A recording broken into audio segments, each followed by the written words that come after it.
यह वीडियो जरा गौर से सुनिएगा।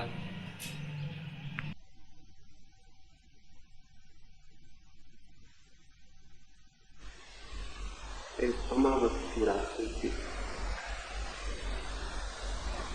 और एक व्यक्ति मधुशाला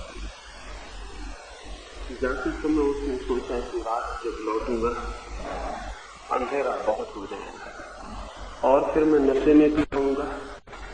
साथ लालटेन लेता चलूं। वो लालटेन लेकर मधुशाला गया। फिर उसने वहां शराब पी और आधी रात बीते वो अपने घर की तरफ वापस लौटा। चलते वक्त उसने लालटेन उठा ली और घर की तरफ चला, लेकिन रास्ते पर जगह जगह खड़े हुए जानवरों से, मकानों से, रास्ते पर गुजरते लोगों से उसकी टक्कर होने लगी। वो बार बार अपनी लालटेन उठा के देखने लगा और पूछने लगा अपने मन में कि आज लालटेन को क्या हो गया है, प्रकाश नहीं मालूम होता। रास्ता बड़ा अंधेरा मालूम पड़ता है, लालटेन कुछ प्रकाश नहीं देती। फिर आखिर में वो एक दीवार से टकरा के नाली में गिर पड़ा। उसने गुस्से से लालटेन पटक दी और उसने कहा कि ठीक ही कहते थे पुराने लोग कि कलयुग आएगा जब प्रकाश भी फिर प्रकाश नहीं देगा। ये लालटेन भी कलयुग ही मालूम पड़ती। फिर सुबह उसे बेहोश हालत में ही घर उठा के पहुंचाया गया। दोपहर मधुशाला के मालिक ने एक नौकर भेजा और उसके साथ एक चिट्ठी भेजी। उस चिट्ठी को उसने जाके उस रात शराब पिए आदमी को दी। उस चिट्ठी में मधुशाला के मालिक ने लिखा था, मेरे मित्र, रात को भूल से अपनी लालटेन की जगह मेरे तोते का पिंजरा उठा के ले, मैं लालटेन वापस भेज रहा हूं, कृपा करके मेरा तोते का पिंजरा तुम वापस लौटा देना। तब उसने पीछे जाकर देखा, वो रात तोते का पिंजरा ले आया। अब तोते के पिंजरों से प्रकाश नहीं निकलता, लेकिन बेहोश आदमी को यह भी पता नहीं चलता है कि क्या लालटेन है, क्या तोते का पिंजरा। आज तक आदमी धर्म के नाम पर तोतों के पिंजरे पकड़े रहा है, इसलिए धार्मिक दुनिया पैदा नहीं हो सकी और आदमी का परिवर्तन नहीं हो सका। धर्म के नाम पर हम तोतों के पिंजरे पकड़े हुए हैं, प्रकाश दिए नहीं। इस बात में कि पूरब के लोग धार्मिक थे या भारत के लोग आध्यात्मिक थे, ये बात सरासर झूठी है। अब तक कोई जमीन पर कोई मुल्क आध्यात्मिक नहीं रहा है। इस झूठी बात के कारण हमको ये भ्रम पैदा होता है कि हम आध्यात्मिक थे फिर भी हम शांत नहीं हो सके, और तब इसका परिणाम ये होगा कि अगर इतने आध्यात्मिक होते हुए हम शांत नहीं हो सके, इसका मतलब क्या है? सारी दुनिया कितनी आध्यात्मिक हो जाए, शांत नहीं हो सकेगी। पहली बात, हम आध्यात्मिक कभी नहीं, इसलिए दूसरा निष्कर्ष लेने की कोई भी जरूरत नहीं। पहले इस पर ही हम विचार करें, हम कैसे आध्यात्मिक। क्या आध्यात्मिक बातें करने से कोई आध्यात्मिक हो जाता है? तो तोते भी उपनिषद के वचन बोल देंगे और रामायण की पंक्तियां दोहरा देंगे और आध्यात्मिक शब्दों कराने में तो कोई आध्यात्मिक नहीं होता। की सच्चाई है, लोग आध्यात्मिक नहीं होते, वे ही शब्दों दोहरा के आध्यात्मिक होने की तरक्की करते हैं। इधर 3,000 वर्षों से हमारे देश को ये बुनियादी भ्रम रहा है और उस भ्रम के कारण हम रोज रोज पतित होते गए। ये पतन आध्यात्म के कारण नहीं हुआ है, ये पतन आध्यात्मिक होने के भ्रम के कारण हुआ है। अगर एक अंधे आदमी को ये ख्याल पैदा हो जाए कि मेरे पास आंखें हैं, तो उस अंधे की क्या हालत होगी? वो जगह जगह खड्डों में गिरने लगेगा और तब वो कहेगा कि बड़ा कंट्राडिक्शन मालूम होता है, मेरे पास आंखें हैं फिर मैं गड्ढों में क्यों गिरता हूं? और तब वो ये कहेगा कि फिर निश्चित है दुनिया में आदमी हमेशा गड्ढों में गिरते रहेंगे, क्योंकि आंखों के होने से गड्ढों में गिरने से कोई रुकावट नहीं पड़ती। लेकिन उस आदमी को जानना चाहिए जो गड्ढों में गिर रहा है उसके पास आंखें नहीं होंगी। आंखों के होते हुए गड्ढों में गिरने का कोई कारण नहीं। गड्ढों में गिरना और आंखों का न होना एक ही अर्थ रखता है। एक बीमार आदमी को यह ख्याल पैदा हो जाए कि मैं स्वस्थ हूं तो फिर उसका उपचार भी नहीं हो सकेगा। एक मरे हुए आदमी को ख्याल हो जाए कि मैं जिंदा हूं तो बात खत्म हो गई। भारत के पतन में जो सबसे बड़ी बात काम करती रही है वो ये भ्रम कि हम आध्यात्मिक हैं। ये भ्रम कैसे पैदा हो गए? इस भ्रम के पैदा हो जाने के कुछ कारण हैं। पहली बात, दुनिया में अभी हम सारे लोग हैं, 2000 साल बाद हम में से शायद किसी का भी नाम स्मरण नहीं रह जाएगा, लेकिन गांधी का नाम स्मरण में रह जाएगा। 2000 साल बाद लोग सोचेंगे कि गांधी के जमाने के लोग कितने धार्मिक थे। वे गांधी के हिसाब से सारी दुनिया के बाबत विचार करेंगे और गांधी बिल्कुल अपवाद थे, एक्सेप्शन थे। गांधी नियम नहीं थे। गांधी हम सबके प्रतिनिधि नहीं थे। गांधी हम सबसे उल्टे और विरोधी थे। लेकिन 2000 साल बाद हम जो कि प्रतिनिधि हैं, असली आदमी हैं, ये भूल जाएंगे और गांधी जो बिल्कुल अकेले हैं वो याद रह जाएंगे। और 2000 साल बाद लोग कहेंगे गांधी के जमाने के लोग कितने अच्छे थे। ये बात बिल्कुल झूठी होगी। गोंड से तो हमारा प्रतिनिधि हो भी सकता है, गांधी हमारी प्रतिनिधि बिल्कुल नहीं। अब हम पीछे की तरफ सोचते हैं, बुद्ध के जमाने के लोग बड़े अच्छे थे, क्योंकि बुद्ध हमें याद है। बुद्ध बिल्कुल अकेले आदमी है, वो जमाने के प्रतिनिधि नहीं। महावीर हमें याद है, क्राइस्ट हमें याद है, सुकरात हमें याद है, कृष्ण और राम हमें याद है। उनके आधार पर हम सोचते हैं कि उस जमाने के लोग कितने धार्मिक और कितने आध्यात्मिक थे।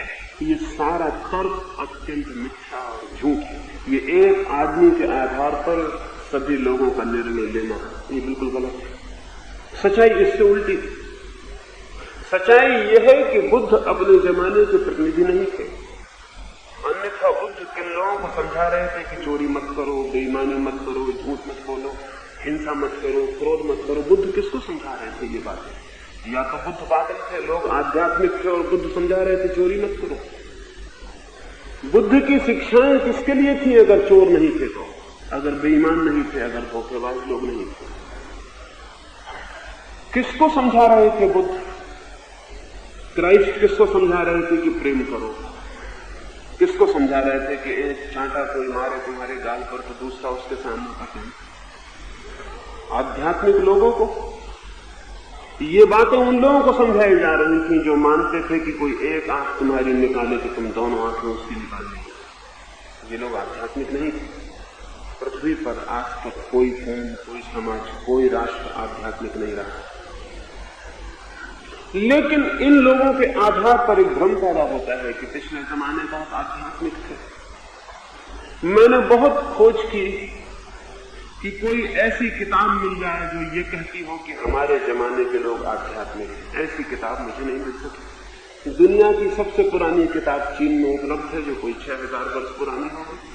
उस किताब की भूमिका में लिखा हुआ कि आजकल के लोग बहुत पतित हो गए हैं, पहले के लोग बहुत अच्छे थे। ये पहले के लोग कब थे? ये पहले के लोग कभी थे या ये मिथ?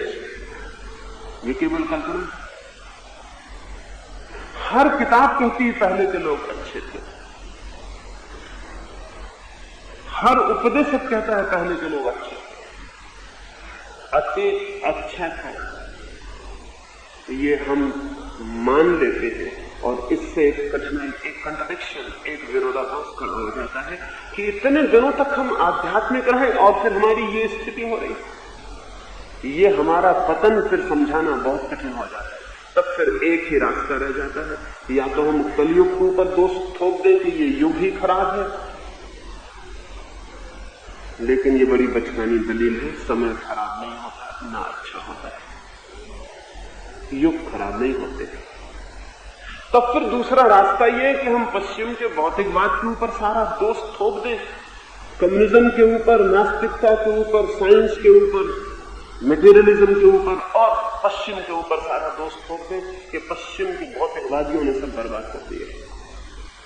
ये भी बड़ी कमजोर और बड़ी नपुंसक दलील। किसी घर का दिया बुझ जाए और घर में अंधेरा हो जाए और घर के लोग बाहर जाके कहने लगे तो हम क्या करें, अंधेरे में आके हमारे दिए को बुझा दिए। हम उस आदमी को कहेंगे कि तुम पागल हो गए हो, अंधेरे ने आज तक किसी के दिए को नहीं बुझाया। अंधेरा इतना कमजोर है कि वो दिए को कैसे बुझाएगा। दिया बुझ जाता है तो अंधेरा जरूर आ जाता है, लेकिन अंधेरा आके कभी किसी के दिए को नहीं बुझाता। भौतिकवाद अगर अध्यात्मवाद के दिए को बुझा दे तो दो कौड़ी का है वो अध्यात्मवाद। अगर विज्ञान की बातें अध्यात्म की बातों को बुझा दे तो दो कौड़ी की है वे अध्यात्म की बातें। कमजोर है बहुत, उन्हें जीने का और बच रहने का कोई हक भी नहीं, लेकिन ये बात ही झूठ है। अध्यात्म का दिया चलता है तो भौतिकवाद का अंधेरा प्रवेश भी नहीं करता है, लेकिन अध्यात्म का दिया ही न जल रहा हो तो फिर भौतिकवाद का अंधेरा प्रवेश करता है। इसमें अंधेरे का कोई भी कसूर नहीं है, इस पर अंधेरे पर दोष देने की कोई भी जरूरत नहीं है। अंधेरे का कभी भी कोई कसूर नहीं रहा। मैंने सुना है एक बार अंधेरे में जाके भगवान से ये प्रार्थना की थी कि सूरज मेरे पीछे बहुत बुरी तरह पड़ा हुआ है, सुबह से सांझ तक मुझे परेशान करता है, रात में मैं विश्राम भी नहीं कर पाता कि फिर सुबह से हाजिर हो जाता है, सोते से मुझे जगा देता है, फिर मेरा पीछा करता है। ये हजारों लाखों वर्ष हो गए, मैं परेशान हो गया हूं, मेरे को समझ में नहीं आता। मैंने कभी कोई अहित किया हो सूरज का, इसका भी पता नहीं, मेरे याद में भी नहीं है कि कभी कोई भूल चूक मुझसे हुई हो, फिर भी सूरज मेरे पीछे क्यों परेशान कर रहा है मुझे। भगवान ने सूरज को बुलाया और उससे कहा कि तुम अंधेरे के पीछे क्यों पड़े, क्यों उसे सता रहे हो, क्या उसने तुम्हारा बिगाड़ा है। सूरज ने कहा अंधेरा, अंधेरे से मेरी कोई अब तक मुलाकात ही नहीं, मैं उसे पहचानता भी नहीं। बिगाड़ने न बिगाड़ने का सवाल नहीं, सताने न सताने का सवाल नहीं, मैं उसे जानता भी नहीं। फिर भी आप कहते हैं तो ठीक ही कहते होंगे, अंधेरे को मेरे सामने बुला लूं तो मैं क्षमा मांग लूं और उसे पहचान भी लूं ताकि आगे मुझसे कोई भूल ना हो सके। इस बात को हुए भी लाखों वर्ष हो गए, वो मामला अभी भगवान की फाइल में ही पड़ा हुआ है। वो अंधेरे को अब तक सूरज के सामने नहीं ला सके, वो ला भी नहीं सकेंगे कभी, क्योंकि अंधेरा केवल सूरज के अभाव का नाम है, वो केवल एब्सेंस है, वो किसी चीज की उपस्थिति नहीं है, वो किसी चीज की अनुपस्थिति, वो केवल प्रकाश का न होना है। तो प्रकाश के सामने ही प्रकाश की अनुपस्थिति को कैसे मौजूद किया जा सकता? या तो मैं इस कमरे में हो सकता हूं या मेरी गैर मौजूदगी हो सकती, दोनों चीजें एक साथ नहीं हो सकती। तो अंधेरे को सूरज के सामने नहीं लाया जा सकेगा।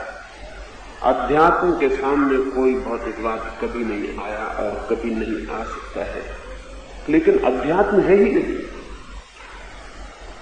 और तब हम सोचते हैं कि ये इतना विरोधाभास कैसे पैदा हो गया। ये विरोधाभास हमारा तार्किक विरोधाभास है, जीवन की वस्तुस्थिति स्थिति का विरोध नहीं। ये हमारे सोचने की बुनियादी भूलों में से एक भूल। ये बात ही गलत है कि अब तक कोई मुल्क धार्मिक हो गया, इसलिए आदमी अशांत है, अशांत होगा, इसलिए आदमी बेचैन है, आदमी बेचैन होगा, इसलिए असंतोष है, असंतोष होगा। कुछ व्यक्ति जरूर आध्यात्मिक होंगे और जो व्यक्ति आध्यात्मिक हो गए ना, उनके जीवन में न असंतोष है, न अशांति है, न बेचैनी। समझ मेरी यह है कि जो एक व्यक्ति के जीवन में घटित हो सकता है वो सबके जीवन में घटित हो सकता है। घटित नहीं हुआ है लेकिन घटित हो सकता है, क्योंकि बुनियादी रूप से दो व्यक्तियों के बीच कोई भेद नहीं है। बुद्ध के और मेरे बीच, महावीर के और आपके बीच, क्राइस्ट के और कृष्ण के और किसी के बीच कोई बुनियादी भेद नहीं है। मनुष्यता एक बीज है, जो लोग उस बीज पर श्रम करते हैं उनका बीज वृक्ष बन जाता है, उस वृक्ष से छाया उपलब्ध होती, उस वृक्ष में फूल आते हैं और फल लगते हैं। लेकिन जो बीज ही पड़े रह जाते हैं, बीज ही बने रह जाते हैं, उनको छाया नहीं उपलब्ध होती, नहीं फूल उपलब्ध होते, नहीं फल उपलब्ध होते। लेकिन इससे ये सोच लेने का कोई भी कारण नहीं कि उन बीजों के भीतर भी उतनी सामर्थ्य नहीं है जितनी दूसरे बीजों के भीतर थी। प्रत्येक बीज वृक्ष बनने में समर्थ है और प्रत्येक मनुष्य शांति को उपलब्ध करने और प्रत्येक मनुष्य परमात्मा को उपलब्ध करने। मनुष्य एक बीज है और परमात्मा उसका विकास है। और अगर एक मनुष्य भी उस अवस्था को उपलब्ध होता है जिसे वो प्रभु प्राप्ति कहता है, मोक्ष कहता है, सत्य कहता है, निर्वाण कहता है, तो सभी मनुष्य हकदार हो जाते हैं, अधिकारी हो जाते हैं उस स्थिति को पाने की। लेकिन ये नहीं हो सका है अब तक, ये बात बिल्कुल ही सच है। और जिन रास्तों का हमने अब तक प्रयोग किया है, अगर उन्हीं का आगे भी प्रयोग जारी रखते हैं तो ये आगे भी नहीं हो सकेगा, ये भी सच है।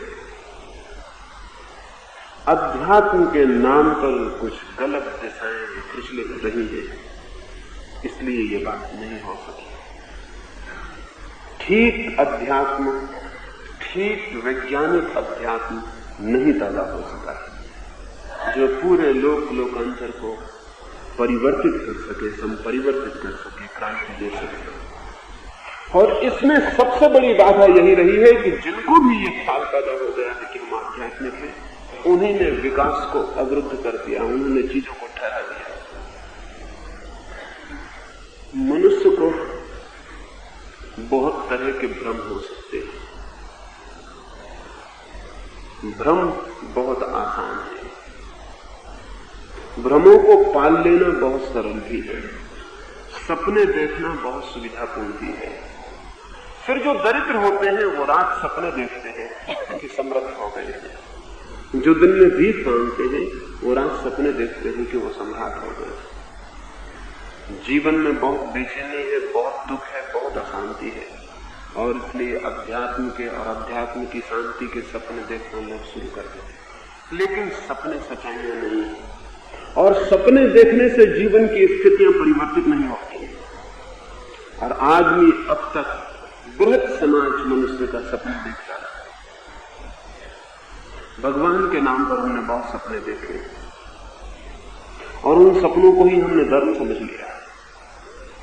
सत्य के नाम पर हमने बहुत सपने देखे और उन सपनों को ही हमने सत्य समझ लिया। इसलिए हम ठहर गए हैं और रुक गए हैं, और मनुष्य जाति का आगे कोई विकास दिखाई नहीं पड़ता है कि आगे कैसे विकास होगा। ऐसा लगता है कि शायद ऐसा ही होता रहेगा,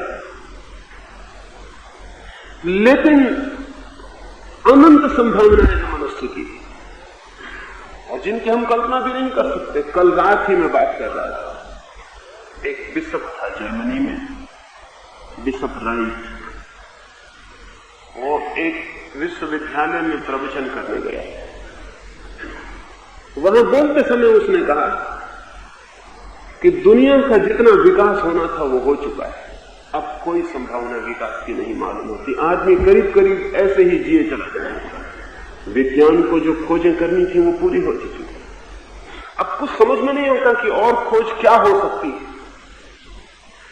एक आदमी उस सभा में उठ के खड़ा हो गया और उसने कहा कि ऐसा मत कहिए, बहुत बातें हो सकती हैं, क्योंकि आदमी के अतीत से आदमी का भविष्य बहुत बड़ा है। अतीत बहुत छोटा है, भविष्य बहुत बड़ा है। ऐसा मत कहिए कि अब कुछ भी नहीं हो सकता। उस बिशप ने टेबल ठोक के कहा कि मैं कहता हूं कुछ भी नहीं हो सकता, तुम सुझाओ कि क्या हो सकता है, क्या संभव है। उस आदमी ने झिझकते हुए कहा, उसने कहा कि ये हो सकता है अभी आदमी आकाश में नहीं उड़ता, कल आकाश में उड़ने लगे, तब तक हवाई जहाज नहीं बनेगा। वो बिशप हंसने लगा और उसने कहा, पागल हो तुम, 10,000 साल से आदमी सपने देखता है आकाश में उड़ने के, कोई आदमी उड़ नहीं पाया आज तक। लोग कहानियां लिखते हैं आकाश में उड़ने की, लेकिन कोई आदमी उड़ नहीं पाया, कोई नहीं उड़ सकेगा, ये संभव नहीं है। और आप हैरान होंगे, उसी बिशप के 2 लड़कों ने 25 साल बाद हवाई जहाज निर्माण किया। उसी बिशप के 2 लड़के, तो वो जिंदा है। उसने अपनी आत्मकथा में लिखा कि मैं हैरान हो गया हूं, मुझे कल्पना भी नहीं थी कि मेरे ही 2 लड़के, राइट ब्रदर्स, वो उसी बिशप राइट के लड़के थे दोनों, बिल्वर और ओलिवर राइट, वो दोनों उसी के लड़के थे। मेरे ही लड़के मेरे ही घर में पहला हवाई जहाज निर्माण कर लेंगे। इसकी तो मैं कल्पना नहीं कर सकता था, क्योंकि मैं तो कहता था कि दुनिया में कोई भी नहीं कर सकेगा। आदमी का भविष्य आदमी के अतीत से बहुत बड़ा है, इसलिए निराश होने का कोई भी कारण नहीं, जरा भी कोई कारण नहीं। आदमी शांत हो सकता है, आदमी संतोष को उपलब्ध हो सकता है और आदमी आनंद को भी उपलब्ध हो सकता है। दुख और चिंता और अशांति मनुष्य की नियति नहीं, मनुष्य की भूल। बीमारी मनुष्य की नियति नहीं है, मनुष्य का दोष है। स्वास्थ्य संभव है, जैसे शारीरिक स्वास्थ्य संभव है, वैसे ही मानसिक स्वास्थ्य भी संभव है। जैसे शारीरिक स्वस्थ होना संभव है और रोज संभावना बढ़ती जाती है मनुष्य के शारीरिक स्वास्थ्य की, क्योंकि हम शरीर विज्ञान की खोज में लगे हैं, ऐसे ही मनुष्य के आत्मिक स्वास्थ्य की संभावना भी बढ़ सकती है अगर हम आत्मिक विज्ञान की खोज में लगे। लेकिन आत्मिक विज्ञान के नाम पर हम अंधविश्वासों में पड़े तो फिर ये विकास नहीं हो सकता है। आत्मविज्ञान के नाम पर हम अंधविश्वासों को पकड़े हुए हैं। विज्ञान के नाम पर आदमी बहुत दिन तक जादू टोनों को पकड़े रहा। मैजिक था, साइंस नहीं थी। कोई आदमी बीमार हो जाए तो मंत्र फूको, हजारों साल तक मंत्र फूके गए, उससे कुछ नहीं होगा। तो कोई कह सकता था कि आदमी स्वस्थ हो ही नहीं सकेगा क्योंकि हम हजारों साल से मंत्र फूक रहे हैं, लेकिन आदमी स्वस्थ नहीं होगा। वो दिशा गलत थी, वो आदमी के स्वस्थ होने की असंभावना नहीं थी, वो दिशा गलत थी। मंत्र फूकने से कुछ भी नहीं हो सकता।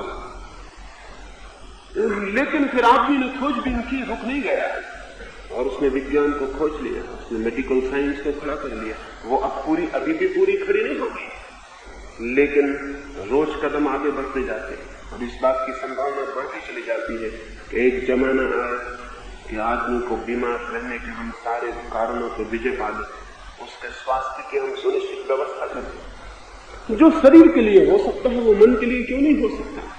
लेकिन मन के संबंध में भी हम जादू टोने की स्थिति में है, भी मन के संबंध में हमारी विज्ञान की स्थिति पैदा नहीं हुई। एक समुद्र के किनारे एक बाप अपने बेटे को लेकर टहलने गया था, छोटा सा बेटा। वो उसको समुद्र के किनारे टहल रहा, शांत सूरज ढल रहा। वो छोटा बेटा अपने बाप को बड़ा ताकतवर मानता है। बाप उसके सामने आकर के भी चल रहा है। जो भी बच्चा पूछता है वो उत्तर दे रहा है और बच्चे को सभी उत्तर सही मालूम पड़ते हैं, क्योंकि बाप कह रहा है तो ठीक ही कह रहा होगा। हालांकि बाप के दिए गए उत्तर में और बच्चों के दिए गए उत्तर में कोई बहुत बुनियादी फर्क नहीं होता। अज्ञान करीब करीब बराबर है। बच्चे की प्रशंसा भरी आंखों से बाप बहुत खुश हो गया। तट पर कोई भी नहीं है, फिर सूरज डूबने लगा। उसने अपने लड़के से कहा कि देख, अब मैं सूरज को आज्ञा देता हूं कि डूब जा। और उसने जोर से कहा कि गो डाउन, गो डाउन। वो सूरज तो डूब ही रहा था। सूरज डूब गया, वो बच्चा चकित खड़ा रह गया। उसने अपने बाप को कहा, do it again baby, do it again.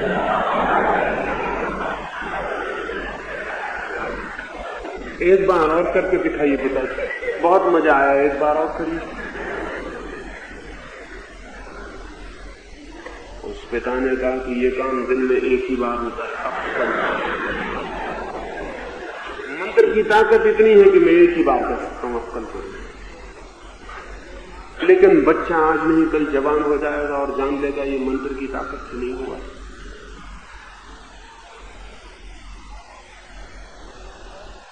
आदमी अपने बचपन से गुजरा है जहां तक पदार्थ का संबंध है, लेकिन आदमी अपने बचपन से नहीं गुजर सका अब तक जहां तक अध्यात्म का संबंध है। अध्यात्म के संबंध में हम अभी भी प्रिमिटिव हैं, अभी भी आदिवासी हैं।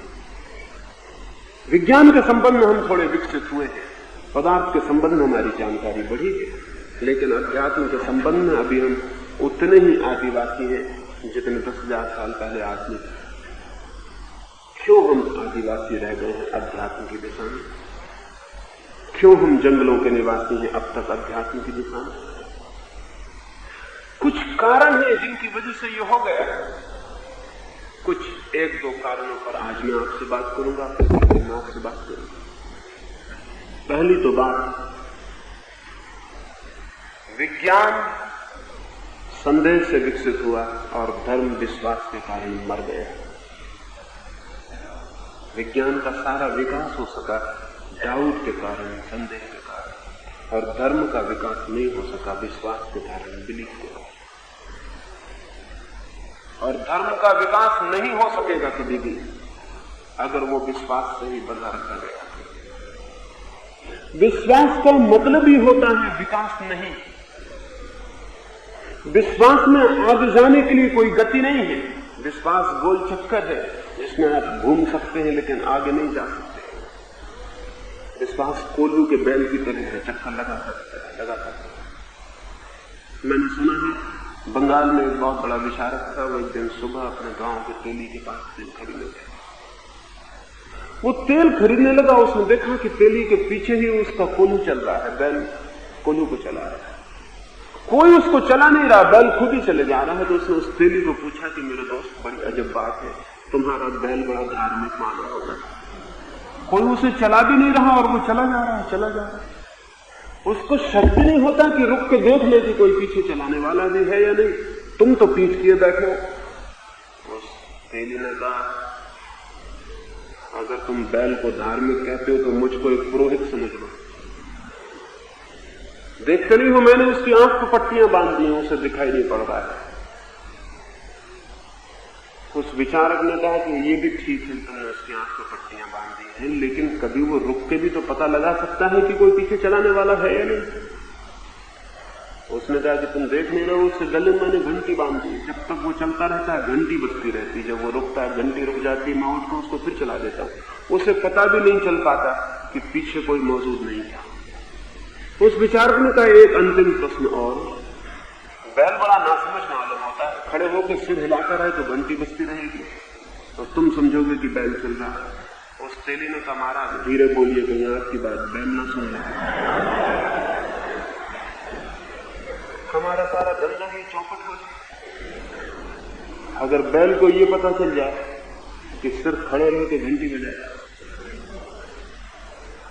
धर्म के नाम पर धंधा है, धर्म के नाम पर पुरोहित है, पादरी है, पंडित है, धर्म के नाम पर शोषक है। धन का ही शोषण नहीं हुआ मनुष्य जाति में, धर्म के नाम पर उससे भी बड़ा शोषण हुआ। मनुष्य के शरीर को ही गुलाम नहीं बनाया गया, उसकी आत्मा और उसके मन को भी गुलाम बनाने के सब उपाय किए गए, और उन सब उपायों की जड़ में और बुनियाद में विश्वास की शिक्षा है। श्रद्धा करो, विश्वास करो, जो कहा गया है उसको मानो, शक मत करो, संदेह मत करो। जो बात मान ली जाती है उसके आगे विकास रुक हो जाता है। मानी गई बात विकास के लिए पत्थर बन जाती है, द्वार बंद हो जाता है।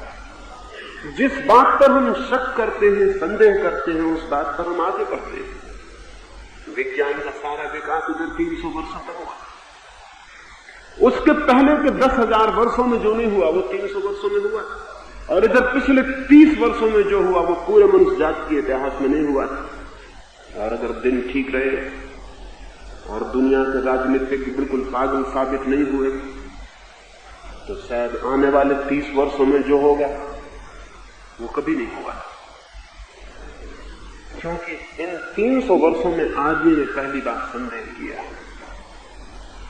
पदार्थ के संबंध में संदेह का जन्म हुआ तो विज्ञान पैदा हो गया।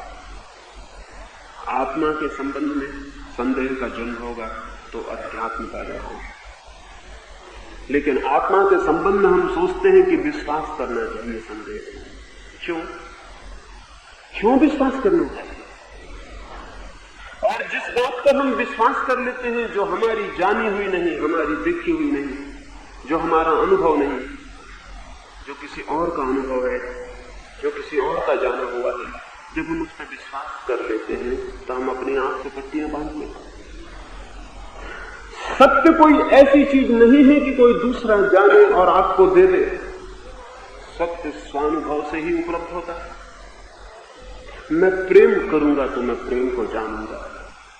मैं प्रेम पर कितने ही ग्रंथ पढ़ लूं, और कितने ही गुरुओं के चरणों में बैठ के शिक्षा ले लूं, लेकिन प्रेम अगर मैंने नहीं किया तो मैं प्रेम को नहीं जान पाऊंगा।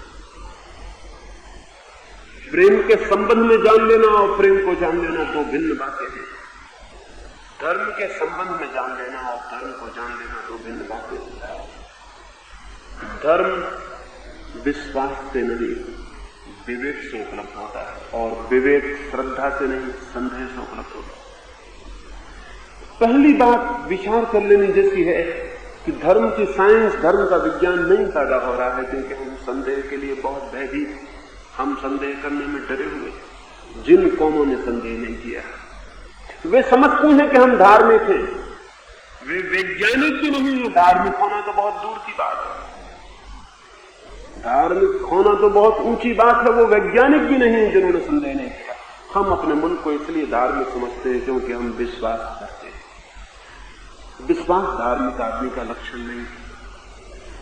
विश्वास अंधे आदमी का, सुस्त आदमी का, काहिल आदमी का लक्षण, आलसी आदमी का लक्षण। एक आदमी बाजार में अंडी खरीदने जाता है तो चार तरफ से ठोक कर देखता है, 2 पैसे की अंडी खरीदता है, सब तरफ से ठोक पीट कर देखता है कि वो ठीक है या नहीं। कितना ही दुकानदार कहे कि बिल्कुल ठीक है, हमारी दुकान पे बिल्कुल ठीक अंडी ही बिकती, लेकिन वो कहता है ठीक कहते हैं आप, मैं ठोक के देख लेना चाहता हूँ। लेकिन धर्म के दुकानदार कहते हैं अंडी ठोक के मत देखना, हम जो देते हैं वो आंख बंद करके ले लेना, क्योंकि तुमने आंख खोली के नरक में गए। आंख खोलना ही मत। आंख खोलने वाले लोग भटक जाते हैं। आंख बंद करके जो स्वीकार करते हैं वही परमात्मा तक पहुंचते हैं। मैं आपसे कहता हूं, कोई आदमी अगर आंख बंद करके परमात्मा तक पहुंच जाए तो ऐसे पहुंचने से इनकार कर देना चाहिए, क्योंकि आंख बंद किए हुए जो चलेगा वो कहीं भी पहुंच जाए, सत्य पर नहीं पहुंच सकता, वो किसी सपने में ही पहुंच सकता है। सपनों के लिए आंख बंद रखना जरूरी है, सत्य के लिए आंख खोलना जरूरी है। और जो भगवान खुली आंख से उपलब्ध नहीं हो सकता, उस भगवान को उपलब्ध करने की कोई भी जरूरत नहीं। लेकिन खुली आंख से भगवान उपलब्ध हो सकता है, और मैं निवेदन करूंगा सिर्फ खुली आंख वाले लोगों को ही उपलब्ध होता है, बंद आंख वाले लोगों को नहीं। लेकिन बंद आंख का सिलसिला जारी रहा है, और जो कौम जितनी बंद आंख रख सकी है उतनी ही वो कौम अपने को धार्मिक समझती रही। वो धार्मिक जरा भी नहीं। जब तक मेरा अनुभव मुझे पदार्थ के ऊपर किसी चीज की स्वीकृति न दे, जब तक मेरा अनुभव मुझे अज्ञात की दिशा में कोई कदम बढ़ाने के लिए न कहे, जब तक मेरा अनुभव मुझे पारलौकिक की तरफ उठने का मौका न दे, तब तक मेरी सारी बातचीत, सारी श्रद्धा मुझे अंधा ही करेगी, मुझे भटकाएगी ही, मुझे आगे नहीं ले जा सकती। वो मुझे परतंत्र करेगी, मुझे स्वतंत्र नहीं कर सकती। और हम धार्मिक आदमी को कहते हैं मुक्त। जो विश्वास से बंधा है वो मुक्त कैसे हो सकता है? विश्वास की जंजीर तोड़ देनी जरूरी है ताकि विवेक का जन्म हो सके। मनुष्य के जीवन में, चेतना के विकास में हम उल्टी चीजों से बंधे हों और उल्टी चीजों की कामनाएं करते हो तो विरोधाभास पैदा होगा ही। एक आदमी कहता है मुझे प्रकाश के दर्शन करने हैं, और आंख बंद किए हो, और कहे कि मुझे तो सैकड़ों साल हो गए आंख बंद किए हुए लेकिन प्रकाश के दर्शन नहीं होते, तो हम उससे कहेंगे ये विरोधाभास तुम्हारी बंद आंख के कारण पैदा हो रहा है। परमात्मा सबसे बड़ा प्रकाश, खुली हुई आंखें चाहिए। शरीर की ही आंखें नहीं, चेतना की आंखें भी खुली चाहिए। विश्वास चेतना की आंखों को बंद कर देता है। विश्वास अंधा बनाता है। फिर चाहे वो विश्वास हिंदू का हो, चाहे मुसलमान का, चाहे जैन का, चाहे ईसाई का, फिर चाहे वो विश्वास आस्तिक का हो, चाहे नास्तिक का, फिर वो चाहे विश्वास कम्युनिस्ट का हो, चाहे गैर कम्युनिस्ट का। विश्वास मात्र मनुष्य को अंधा बनाता है।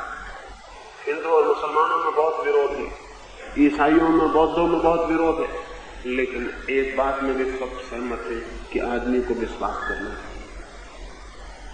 ये बुनियादी सीक्रेट है पूरे धंधे का, इसमें कोई विरोध नहीं है। इसमें हिंदू और ईसाई में कोई झगड़ा नहीं है, इसमें जैन और बौद्ध में कोई झगड़ा नहीं कि विश्वास होना चाहिए। इस एक बात पर दुनिया के सभी लोग सहमत हैं कि विश्वास होना चाहिए। क्योंकि विश्वास के बिना जो वो चला रहे हैं वो तो नहीं चल सकता। दुनिया में धर्म तो हो सकता है संदेह के कारण, लेकिन हिंदू, ईसाई, मुसलमान, जैन नहीं हो सकते। संदेह होगा तो हिंदू मुसलमान विदा हो जाएंगे। धर्म रहेगा, धर्म आएगा, लेकिन हिंदू मुसलमान के रहने की कोई जगह नहीं रह जाएगी। क्या आप सोच सकते हैं कि हिंदू की गणित अलग हो सकती है, ईसाई की गणित अलग? क्या आप सोच सकते हैं कैथोलिक की केमिस्ट्री अलग और प्रोटेस्टेंट की केमिस्ट्री अलग हो सकती है? क्या आप सोच सकते हैं भूगोल जैनियों का अलग होगा, बौद्धों का अलग होगा? नहीं, पदार्थ के जगत में एक ही बात होगी। 100 डिग्री पे पानी गर्म होता है तो चाहे हिंदू गर्म करे चाहे मुसलमान गर्म करे, 100 डिग्री पे गर्म होता है। पानी ये नहीं कहता कि तुम मुसलमान हो, तुम्हारी कुरान अलग, तुम्हारे भगवान अलग, तुम्हारी मस्जिद अलग, तो हम तुम्हारे लिए अलग ढंग से गर्म होंगे। पानी गर्म होता है 100 डिग्री पर, चाहे कोई गर्म करे। पानी का नियम एक है, पदार्थ का नियम एक है। परमात्मा के नियम अनेक कैसे हो सकते? कोई नियम अनेक नहीं हो सकते। नियम हमेशा सार्वभौम होते हैं, यूनिवर्सल होते हैं। जमीन पर 300 धर्म है, 300 साइंस हो सकती है जमीन। जिस दिन जमीन पर 300 साइंस होंगी, समझ लेना कि जमीन एक बड़ा पागलखाना हो गया।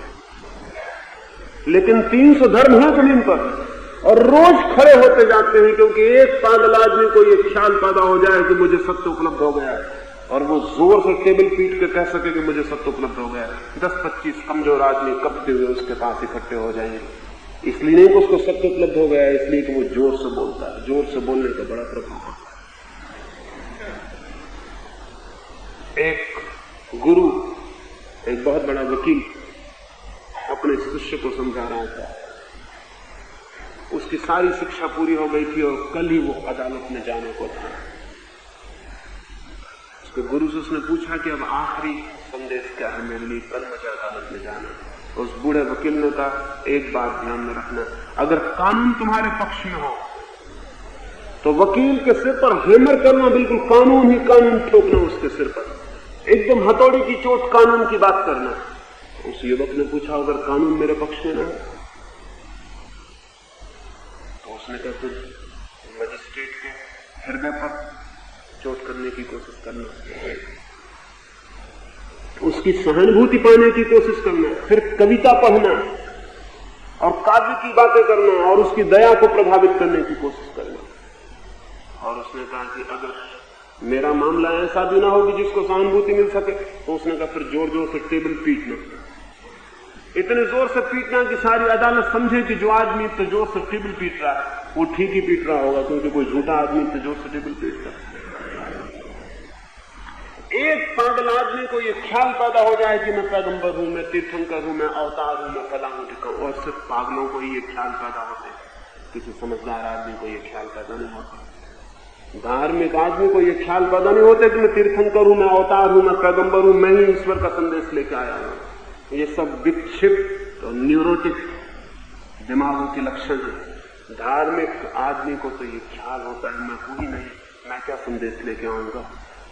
धार्मिक आदमी तो वो है जो परमात्मा में मिट जाता है। और अभी हम उन धार्मिक लोगों को पकड़े बैठे हैं जिनकी घोषणाएं, जिनके अहंकार की घोषणाएं बड़ी मजबूत है कि मैं ये हूं, मैं वो हूं, और कमजोर लोग उनके आसपास इकट्ठे हो और एक नया धर्म खड़ा हो। सारी दुनिया में धर्म बढ़ते चले गए, लेकिन धार्मिकता कम होती चली गई। धार्मिकता बढ़ ही नहीं सकती धर्मों के बढ़ने के साथ। दुनिया में जिस दिन भी मनुष्य विवेक और संदेह और विचार से सोचेगा, उस दिन धर्म बचेगा।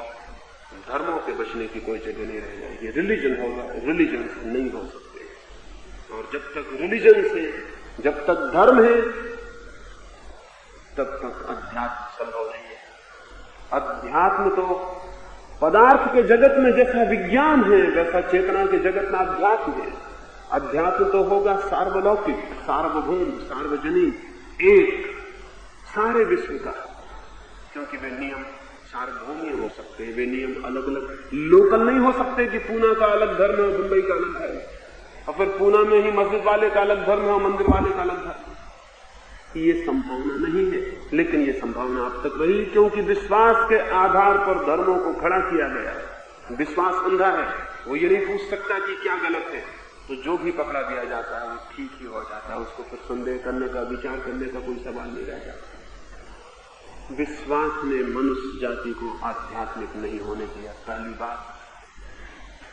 दूसरी बात, मनुष्य के सारे इतिहास में एक बात का निरंतर ध्यान रखना जरूरी रहा जो नहीं हो सका आज तक, वो ये कि लोग सोचते हैं कि जीवन की श्रेष्ठतम अनुभूतियां पारंपरिक हो सकती है, ट्रेडिशनल हो सकती है, तो भूल गए।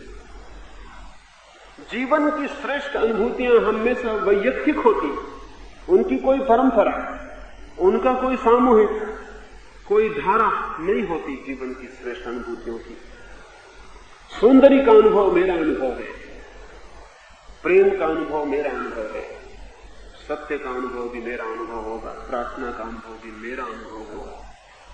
मैं अपने निजी एकांत में, मैं अपने व्यक्तित्व की गहराइयों में उसे अनुभव करूंगा और जानूंगा, लेकिन परंपराओं से चलते हुए शब्द और शास्त्र और ज्ञान अगर मैं पकड़ लूं तो मैं उनमें जकड़ जाऊंगा, मेरी निजी अनुभूतियों से वंचित रह जाऊंगा।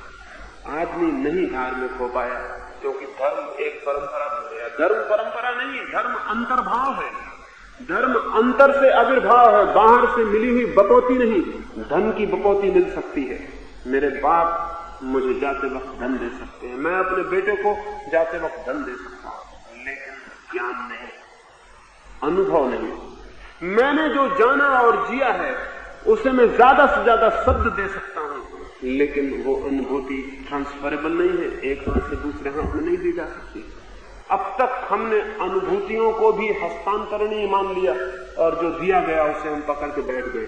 फिर हमारे हाथ में कोरी राख रह जाए तो आश्चर्य नहीं है, क्योंकि अनुभूति का अंगारा एक व्यक्ति की अपनी अनुभूति से जलता है, दूसरे के हाथ में जाके वो राख हो जाती है। फिर उस राख को पकड़ के हम बैठे रहे और पूजा करते रहे हजारों साल तक, तो भी उसमें आग पैदा नहीं होती। आग तो हमेशा अपनी ही अनुभूति से उत्पन्न होती है। तो धर्म न तो श्रद्धा है, धर्म है विवेक, और धर्म परंपरा नहीं है, धर्म है वैयक्तिक अनुभूति, वह है इंडिविजुअल एक्सपीरियंस। उसके लिए कोई ऐसा रास्ता नहीं है कि कोई किसी को देता चला जाए, वो आगे बढ़ता चला जाए।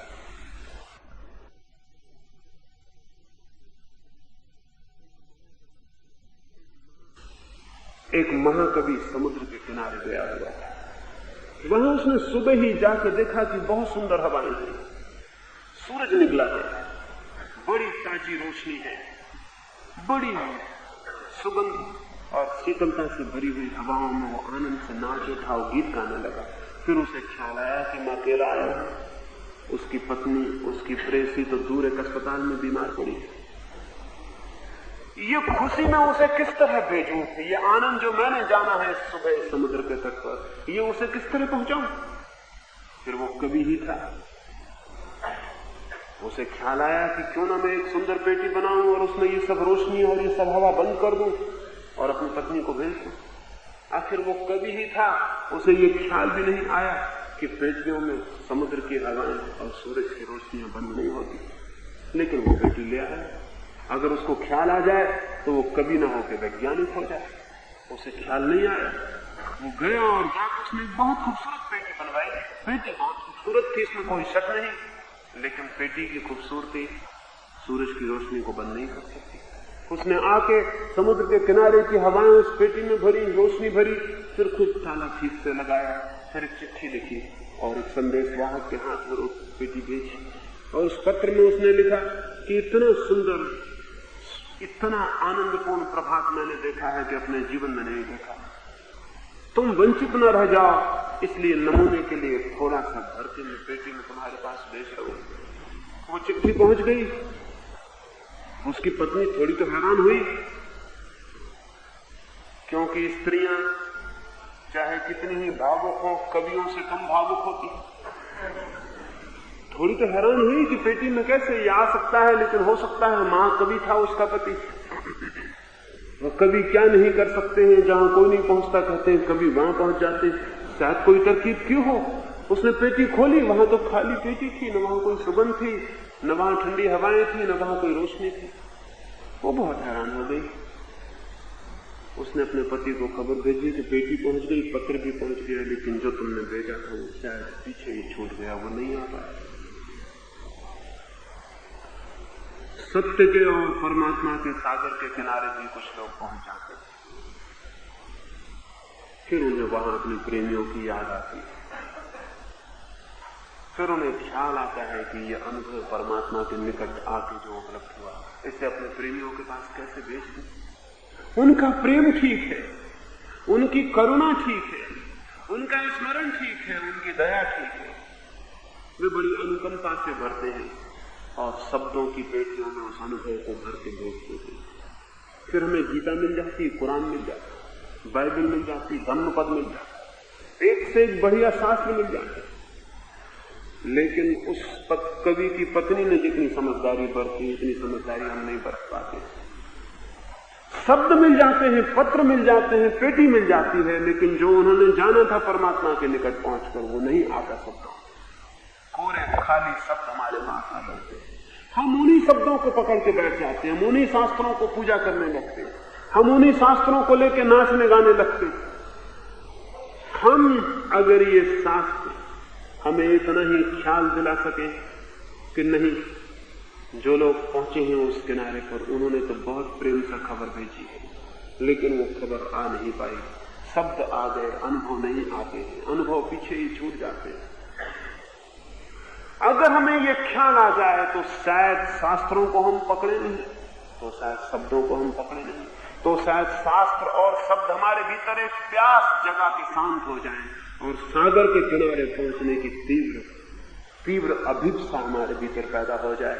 शायद हम भी वहां जाना चाहें जहां बुद्ध ने जाके जाना, जहां कृष्ण ने जाके नाचा, जहां क्राइस्ट ने जाके पहचाना, शायद हम भी वहां जाना चाहें, लेकिन नहीं, हम यहीं तृप्त हो जाते हैं, पेटियों को, शब्दों को पकड़ के बैठ जाते हैं। एक मंदिर बना लेते हैं अपने घर में, हमारी गीता का मंदिर, हमारे बाइबल का मंदिर, हमारे कुरान का मंदिर है, फिर हम पूजा करते हैं और यहीं तृप्त हो जाते हैं। और वो सागर जिसके पास जाना जरूरी था और भी दूर रह जाता है, हमारी आंख भी उस तरफ उठनी बंद हो जाती है। धर्म शास्त्र में नहीं है, धर्म अनुभूति में है। शास्त्र अनुभूति से निकले हुए उच्छिष्ट से ज्यादा नहीं, झूठे से ज्यादा नहीं, लेकिन उनको पकड़ के, परंपराओं को पकड़ के, सिद्धांतों को पकड़ के आदमी रुक गया, इसलिए आदमी आध्यात्मिक नहीं हो पाया। श्रद्धा से मुक्ति चाहिए अगर मनुष्य को आध्यात्मिक बनाना हो, परंपरा से मुक्ति चाहिए, शास्त्र से मुक्ति चाहिए, तो मनुष्य के भीतर वो संभावना प्रकट हो सकती है जो उसे प्रभु के निकट पहुंचा देती है। प्रभु तो बहुत बहुत निकट है, लेकिन हम कुछ पीठ किए हुए खड़े। सत्य तो हम सबके हाथ की संभावना है, लेकिन हम असत्य को पकड़ के बैठे हुए हैं।